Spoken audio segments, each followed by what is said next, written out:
What's up, guys? Welcome back to another video. This video will be much different compared to some of the other videos and vlogs that you've seen, since I will be providing a life update on what things are going on. And as you've probably clicked into this title, you probably think that's clickbait, right? And you think that there's something going on, and you're probably thinking like, I'm out of my mind because I stopped pursuing a five-figure business. And I will get to explaining everything else, but I just want to also first mention, what things have been going on around in my life. So I actually procrastinated making this video mainly because I actually have two assessments like in the past 2 days. I think, no, just 2 days ago. So I really had to study really hard for both assessments. So I was just grinding past papers for the assessment for both math and English. So I didn't really have time to, announce this, even though this event happened about 1.5 weeks ago.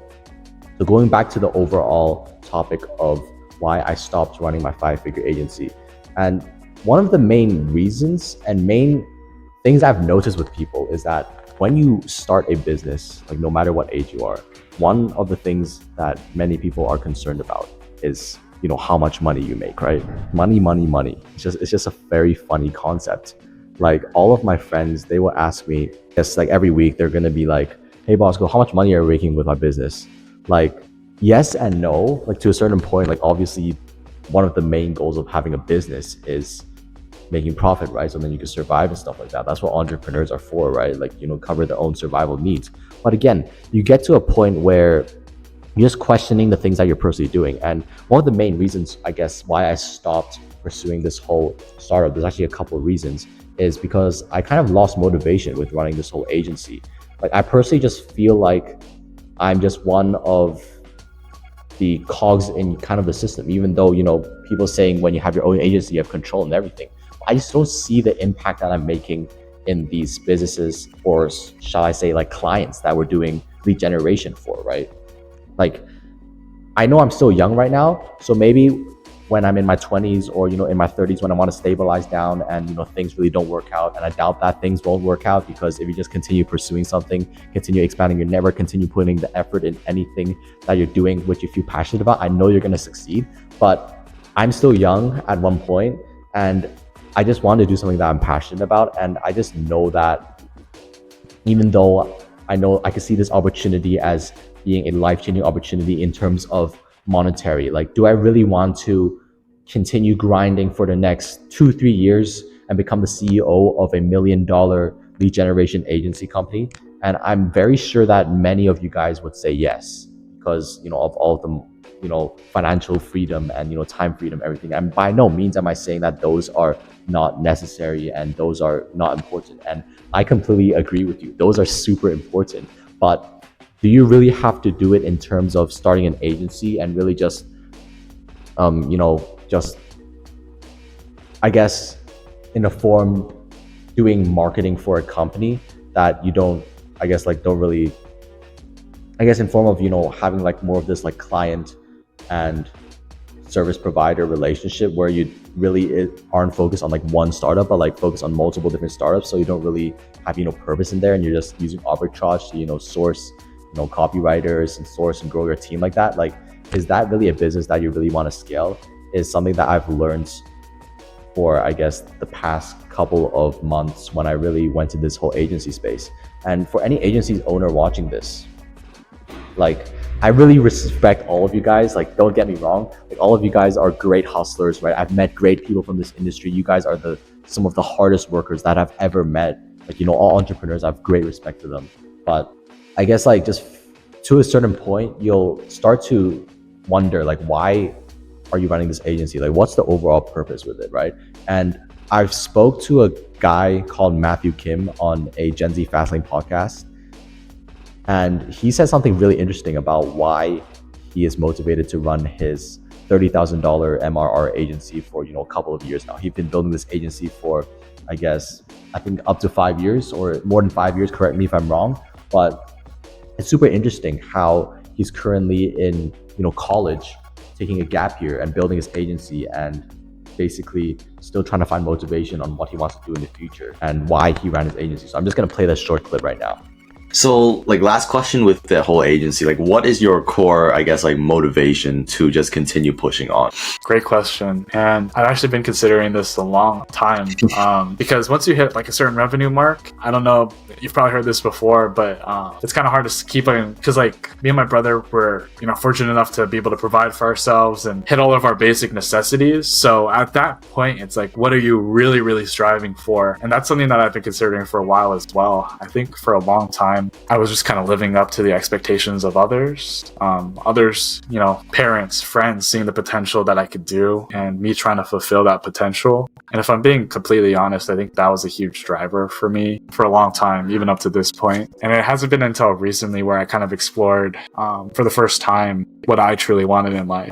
Not necessarily hitting these like external markers of success, but like what success means to me in my life. Because growing up, your parent, my parents, they sacrificed so much to give me opportunities to go to college, and even taking this gap year to grow my business. They, it took a lot out of them, but they fully trusted me, and, they wanted me to be as successful and happy as possible. So part of that was because I wanted to live up, to the expectations of others, if I'm being completely honest. But now I think I'm starting really to explore what I truly want in life. And part of that is growing the agency. Part of that is achieving a certain level of financial success to where, okay, I can have more freedom to do other avenues of my life. Like I'm growing a lot of my spirituality, growing a lot of my health, investing in my health, because healthy foods, it's pretty expensive to buy. So things like that, I'm really starting to explore more. Interesting. I think that's really touching, to be honest, because I think many people also face something very similar. I mean, for me also, like personally, even though I'm like slightly younger.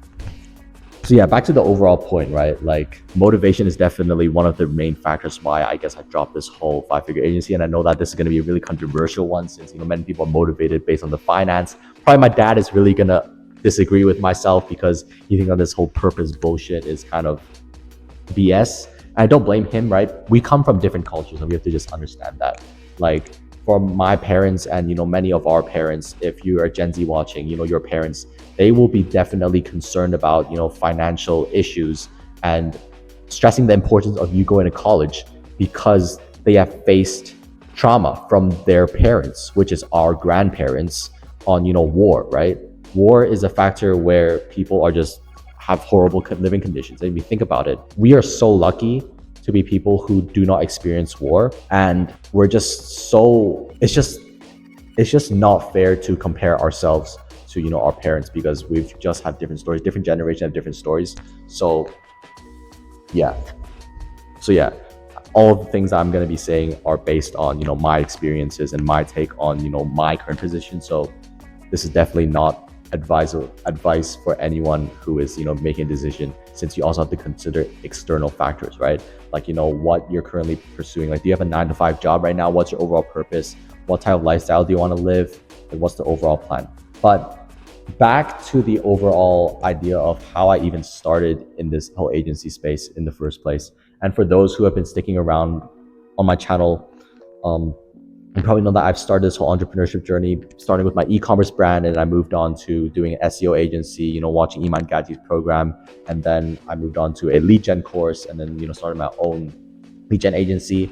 And actually, I haven't talked about this, but it's super interesting how so many of these opportunities that I got, including, the podcast guests, come from LinkedIn. And I'm definitely going to make a more in-depth video on how I've utilized this whole LinkedIn algorithm to my benefit. And I feel like every single high school entrepreneur, or just entrepreneur in general who wants to get started, should utilize LinkedIn to their benefit. Is that how I started my agency? Was that how I met Chris, who is, I would consider, my mentor and also the founder of this whole business that we actually ran together, is through LinkedIn. What I actually did this year in the beginning, in January, which I can't believe is actually January because it feels like such a long time ago, was I committed to a 90-day posting on LinkedIn. And hear me out, right? Like, if you want to commit to something, it's always better to commit 90 days because it kind of shows like how much you can accomplish. And here's a rule of thumb for anyone who wants to commit to something: just commit 90 days. And if you don't see growth, or if you don't see yourself enjoying this thing, then just stop. But actually just commit 90 days and you'll actually see if you actually like this thing or not. So what happened was I posted 90 days and then I actually gained lots of connections and algorithms based on LinkedIn, because if you post every single day, LinkedIn will really like you and they'll promote your post to other people. And then, other people, when they like the post, they're promoted to their own friends feed, etc., etc. So I really grew my network like that. And one of the DMs I got was from Chris Hansen. And I remember this so deeply, and this will always be forever, in my chest. And I'll always remember this, was that he wanted to interview me on a podcast. And at that time, I remember I was 3 months into my agency.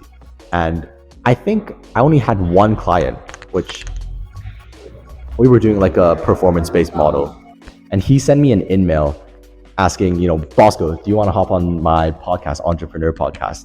And I was super surprised by that, mainly because, I feel like my profile wasn't really that great. I had only like 2 accomplishments, which was my agency that I was running for 3 months and then my previous e-commerce brand, and that's it. So it was really special to me of, just having someone's attention to, hop on a podcast. So obviously, as a humble person, I was just really super honest with him.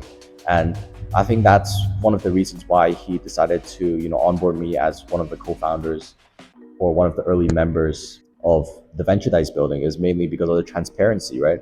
And the authenticity and the honesty that I had. I told him I was still a young person. I just started out my agency and I don't think I'll be a fit for the podcast.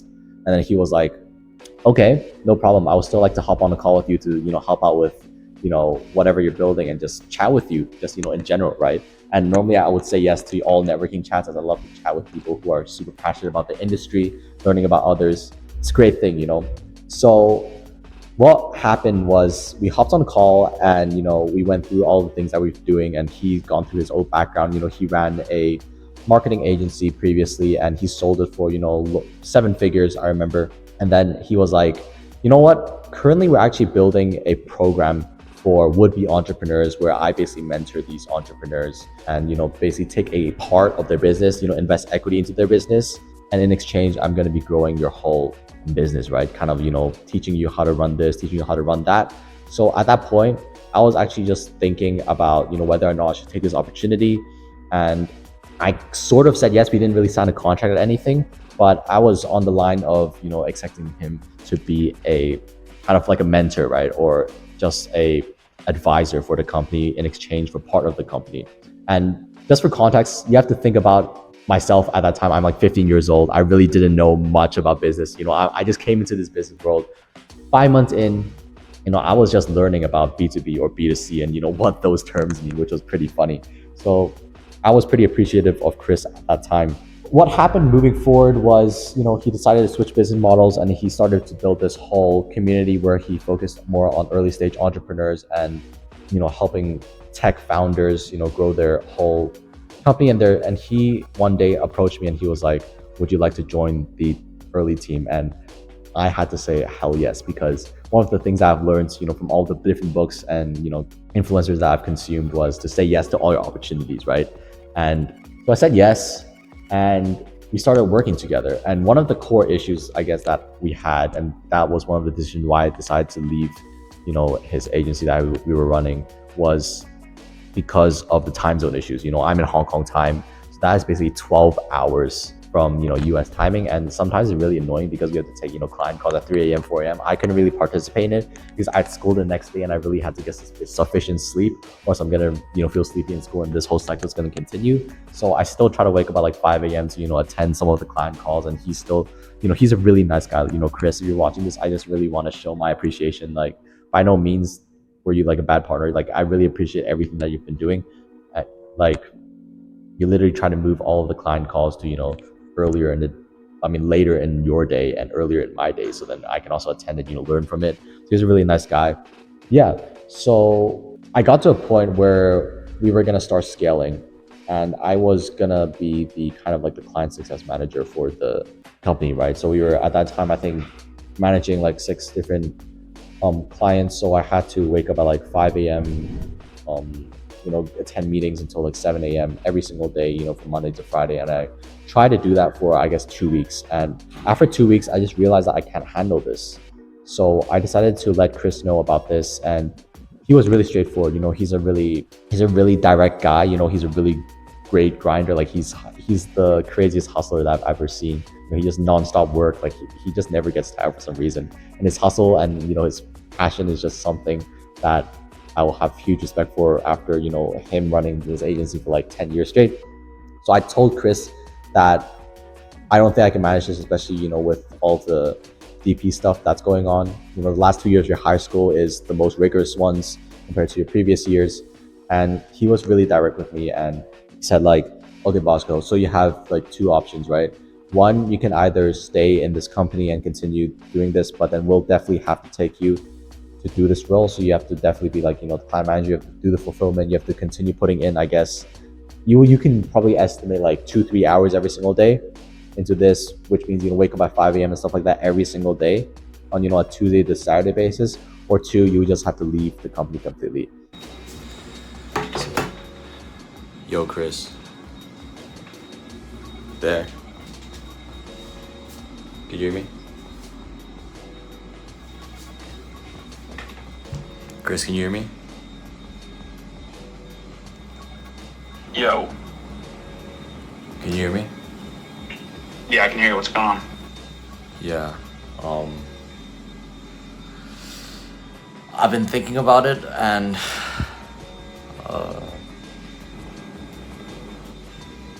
I don't think I can take it, bro.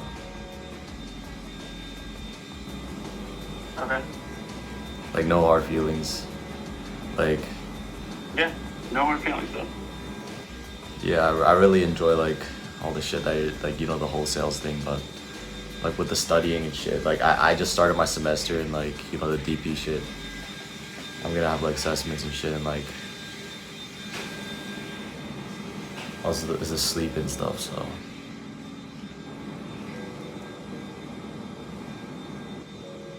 Okay. Yeah, but like with everything, So like, you want me?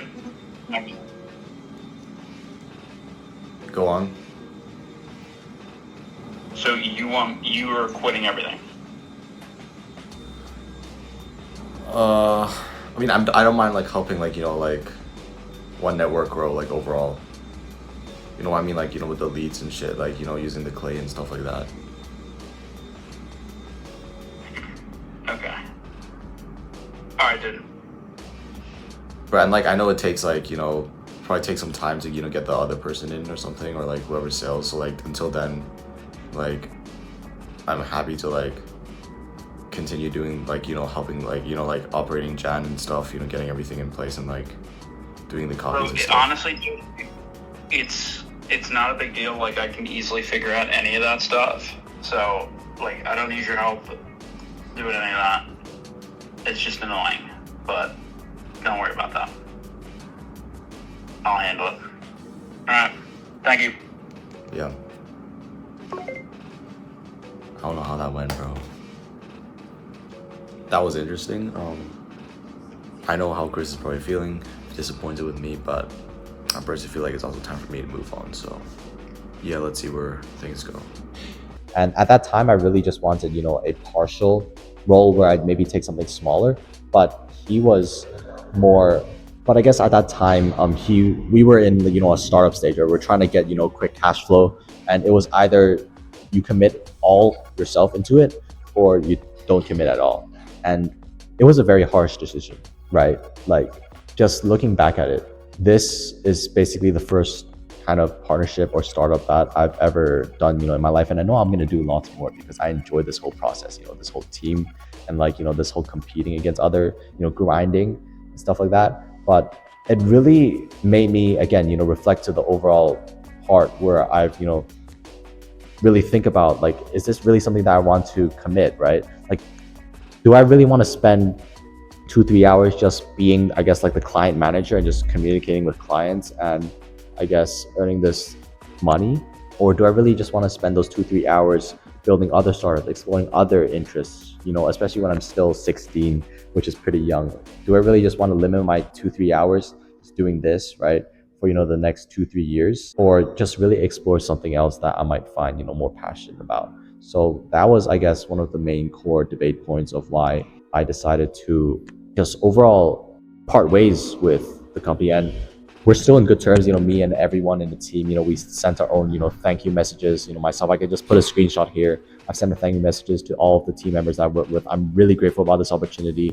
And Chris, if you're still watching, thank you again, man. Like, I know this is just, an inflection point in my life, and, all of the different systems that I learned, all of the different marketing, the sales, and, just everything it's just crazy, how we're still in 2024 and things have been changing really, like, just really quickly, right? And yeah, I guess sometimes, and yeah, like, I guess I understand why Chris made his decision, because he really wanted me to be the CEO of the company, right? He had his own plans where, in 2, 3 years, he's going to sell the company. He holds like a venture company to sell the company, make me CEO, and I'm going to own, more shares, stuff like that, can make more money. Probably going to be, the millionaire by 18 type of person. And it really just made me deeply think again. Like, is life really just all about money? Like right now in this stage and point, like for some people, definitely, right? If you come from a different culture or a different, background. But for me personally, I don't want to limit myself just, running an agency, just being called an agency owner.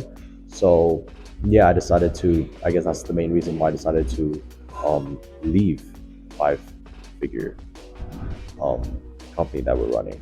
Lost I miss. Yeah, and I guess that was most of the things that I wanted to cover, with in terms of, the one network and why I left. And yeah, like, I guess now you're probably wondering, what's going on right now, right? Like, what are you currently grinding? What are you excited about? And what are you pursuing? And I guess I could talk about a bit about this since we're still in the development phase, but I feel like this is going to be super exciting, which is I'm currently partnered with other kind of like 16, 15-year-olds who are also, crazy into startups. And we're building a startup, which is a social networking platform, but just for, Gen Zs. And this was actually something that I have considered, building for quite a long time right now, because, like even my parents, like they think that it's a really good opportunity where, imagine just having an app where you can connect with other Gen Z entrepreneurs, or you can connect with other Gen Zs who are interested and passionate about your specific field. So one of the problems and pain points that we have right now in this whole world, with especially Gen Zs, is that many people are on their phones, on their devices, right? If you think about your close friends, or, people just around you, people in the lunchroom, most of them are probably either, number one, they're speaking with their friends, which is pretty normal, or you would get like 90% of them who are just on their phones, just playing video games. And why do they play video games? It's because, number one, many people would say that it's a good way to, connect socially and stuff like that. But really, it's because they're bored. And why are they bored? It's because they don't have a community that they can really connect with. And I always believe that everyone deep inside have their own internal passion, right? So for example, just giving a kind of more personal example, I have a brother 2 years younger, and he's one of these, video game guys, and I don't really blame him, right? Sometimes I kind of would ask him, why would you do this? Or sometimes I would motivate him to do something else, pursue his own passion. So he's really passionate with music.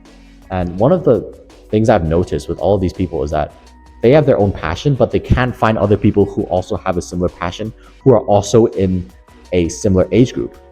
So there is a market opportunity over here, right? So what if we build an app, which is a social networking app for Gen Zs, where Gen Zs can connect with one another, in real life, or, virtually, or, in a community base, like, school and stuff like that, but based on their passion. Like, how much, if we build this app in the right way, and we, market it to the right people, and we, add the right features, like, think about how much of an impact this can make and influence the current behaviors of Gen Zs. Like, how many people would, stop just staring at the screen every single day, or just scrolling Instagram reels, or just, playing video games, and actually develop their true passion and build projects with other Gen Zs. Like, think about that opportunity, right? And, another very common one is entrepreneurs, right? When I want to find young founders right now, for Gen Z Fastlane, the only thing that I can do is just go on LinkedIn and try and search up for different colleges and see alumni from the college, and then, search based on their connection on people who can be potential guests for the Gen Z Fastlane. So clearly there is a disconnect between, Gen Zs who are interested in this particular thing, and other Gen Zs who are also interested in this particular thing. There's a clear disconnect, right? No matter if it's entrepreneurship or if it's music. So Aloki is a Gen Z social networking app where you'll be able to build your own overall tribe and find your community and really truly work on something that you're passionate about. Because I always believe that in the future, when the world, becomes more digitalized, in real life conversations and in real life passions will literally take over, right?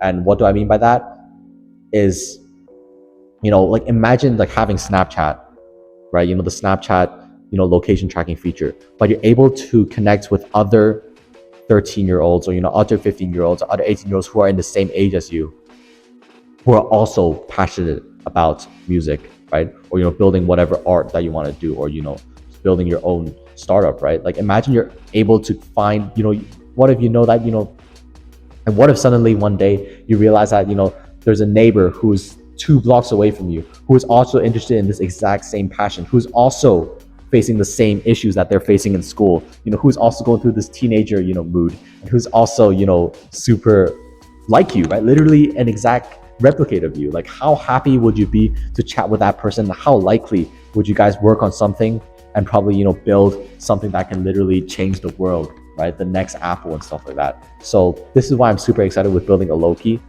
I know it may sound like such a big project since we're developing it right now really small. We're just, getting like 100 beta users. We're building like the main database. We're going to be filtering based on tags. We're going to be letting people test out, gathering feedback and everything.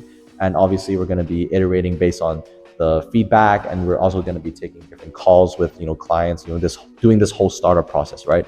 But this is our overall vision, which is, if you saw on our LinkedIn, to connect tomorrow's leader today, or inspire tomorrow's leader today, but overall just build a more connected Gen Z, right? Because right now, one of the big problems is that we're very disconnected. Like I really can't find another founder in Hong Kong who is also 16 years old, who is also doing the same agency thing, or who is also interested in the same thing. But imagine you can do that, right? It's just gonna be so life-changing. And I can see so much potential in this product. And I think this is something that I'm gonna be working on for, I guess, the next 6 months or the next year or so, if things, go smoothly. And if, we're definitely gonna get investors into this idea. This is definitely gonna blow up if we market it the right way. And this is definitely a big opportunity that I'm super excited to work on. And, these things that make you talk for such a long time, this is probably like a 20-30 minute video, is really truly the things that you really want to be pursuing in life, right? Like you want to be building these pain points as an entrepreneur rather than, just doing another agency that, another person that ran before, using the exact same process. I guess this is really truly what defines a true entrepreneur in the world versus, just a general, make some quick buck entrepreneur, right? And one more very funny thing is that the true beauty of this is that all of the founders or the co-founders in this whole Aloki company is from different places, right? I'm from Hong Kong. My other founder is from Taiwan. He's also 16 years old.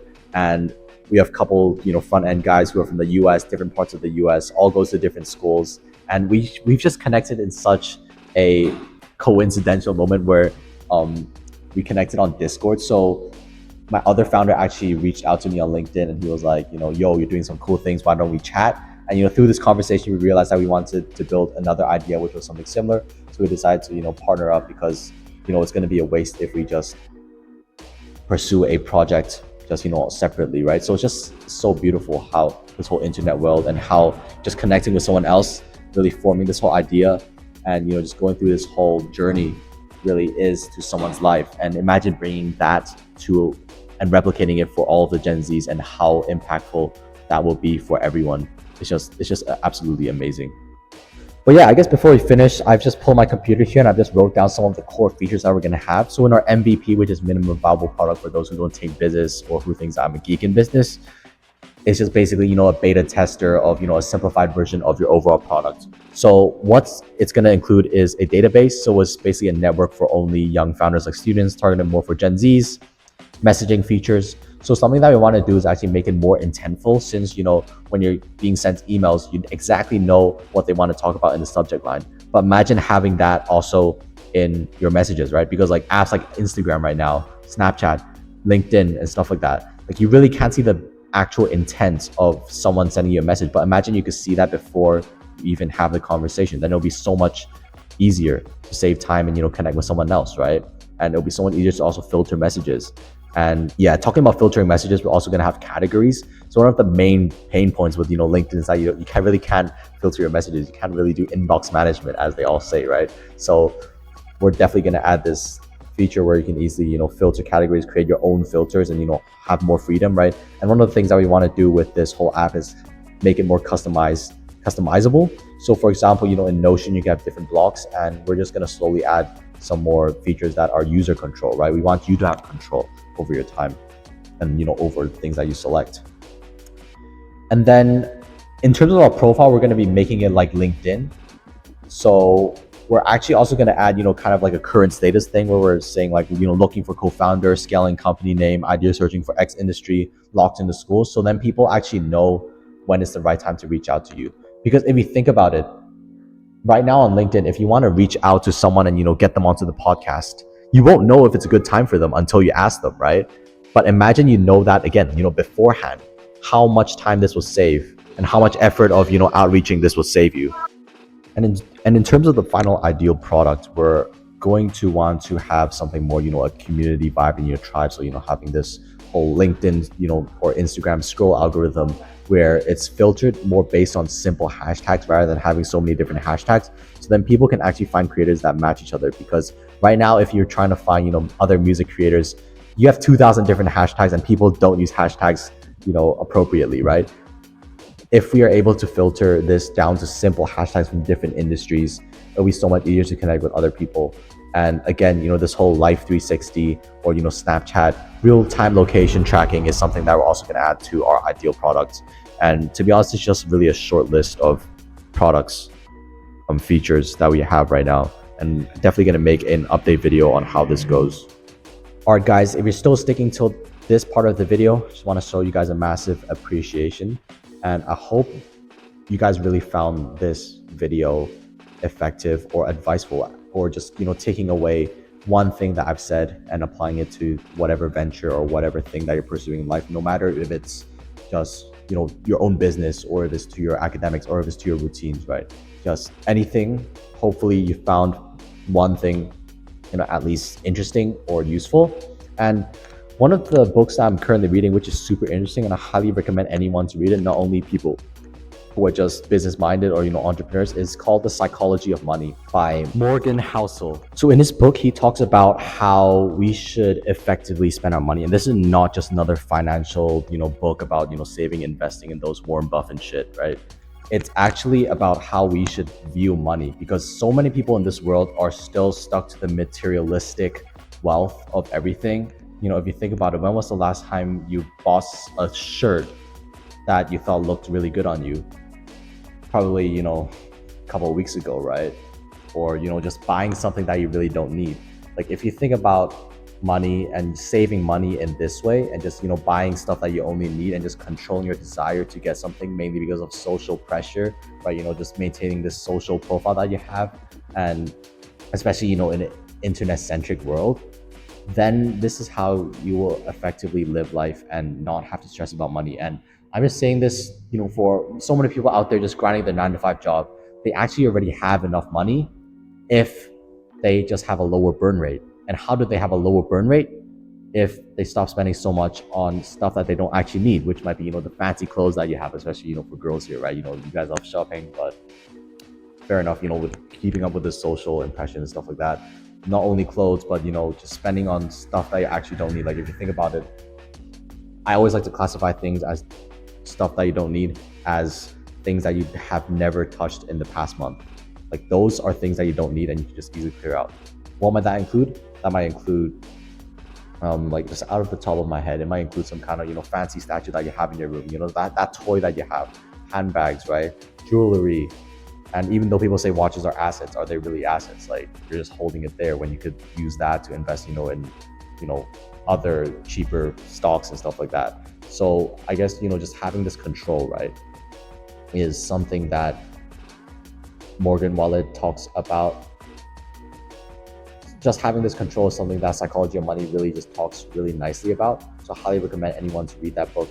And it also talks about the games that we're playing, right? What game do you really want to play in life? In life, do you want to play the game of having time and financial freedom? Or do you want to play the game of having, fancy cars and, many houses? Like you can choose the game that you play. And because everyone plays different games, you can't compare yourself to another person. Because one person might play the game of having financial freedom, and you might consider that person as poor as you're playing the game of accumulating as much houses as possible, right? Or accumulating a massive amount of wealth. So the main lesson with this book is just play your own game, like understand the game that you really want to play and really think about what game that you want to really play in life, right? And number two, just don't spend dumb money, right? It's that straightforward. Just control. You have to learn how to control yourself. And again, if you want to spend dumb money, then in exchange you'll have to work more hours. Like it's really how it works, right? And at the end of the day, you start complaining why you have to work a 9-to-5 job when another person is able to explore their interests. Like it's really that trade-off, right? Like, are you willing to trade working at a 9-to-5, more stable job, or just working in your own agency and like not having this flexibility just for materialistic wealth? And I think for many people it will be a no if you think about it deeply. But at that moment, you'll have that dopamine spike of doing something that will affect the decision in that exact moment. So yeah, that was the overall takeaway of The Psychology of Money. But yeah, that's one of the books I'm currently reading, and I will definitely be making more of these videos coming up on just documenting the overall journey, right? And some of the learnings I had, as I feel like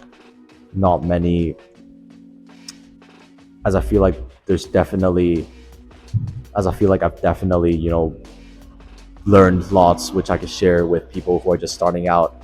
I also plan to start another startup, which is a nonprofit where I help people sign their first clients, especially young kids, because I know how tough it can be and how mentally frustrating it is.